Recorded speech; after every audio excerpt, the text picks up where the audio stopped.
Le focus avec Arnaud Tizy, donc directeur conseil chez Altavia Aura, et puis à nos côtés également Philippe Guédon. On est aussi chez vous, dans votre région. Vous êtes directeur général de King Jouets. Alors on va bien sûr parler des jouets. Et vous, votre constat, c'est que les Français sont de plus en plus locavores, y compris dans l'achat de loisirs et de ces produits.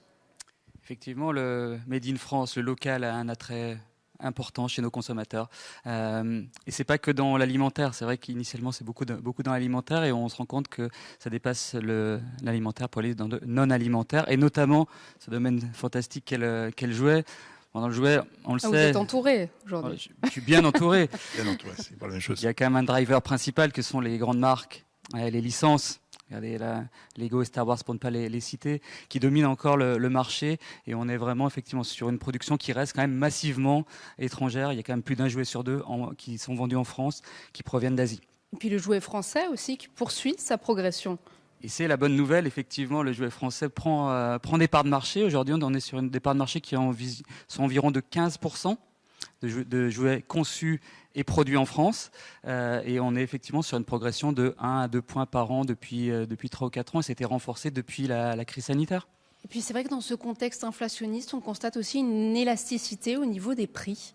Alors effectivement, qui dit jouets conçus et produits en France dit une élasticité des prix, environ de 10%. Est-ce que les consommateurs aujourd'hui sont prêts à payer 10% en plus? Majoritairement non, mais par contre la frange de ceux qui sont prêts à payer d'année en année grandit.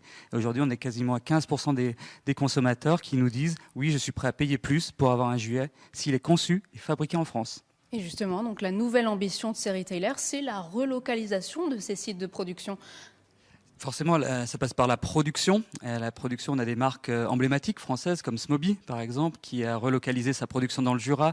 On a une marque comme Mécano, par exemple, qui est également produit depuis Calais. Donc l'enjeu, effectivement, il est un enjeu pas que de distribution, mais aussi et massivement de production. Donc c'est une opportunité finalement pour les distributeurs de jouer cette carte locale et de mettre en avant donc ce savoir-faire tricolore. C'est une superbe opportunité, surtout que la plupart des distributeurs français spécialistes battent sous pavillon français. Donc ils sont les mieux placés pour promouvoir et mettre en avant ces jouets made in France, et que ce soit des nouvelles pépites ou des marques qui sont historiquement relancées. La nouvelle pépite, par exemple, il y a cette marque-là, les jouets simples, qui est une marque... Le rêveur. Qui est conçu en France, fabriqué en France, mais qui a plein d'autres spécificités. C'est du monoproduit, donc c'est que du plastique qui est recyclé et recyclable. Il y a un système de consigne, et c'est ces genres de start-up qui effectivement font bouger le marché et qui donnent envie aux consommateurs de consommer un peu plus français. Voilà, donc de belles perspectives pour le jouet tricolore. Merci Arnaud Tizy. Restez avec nous dans un instant. On retrouve tout de suite notre deuxième invité.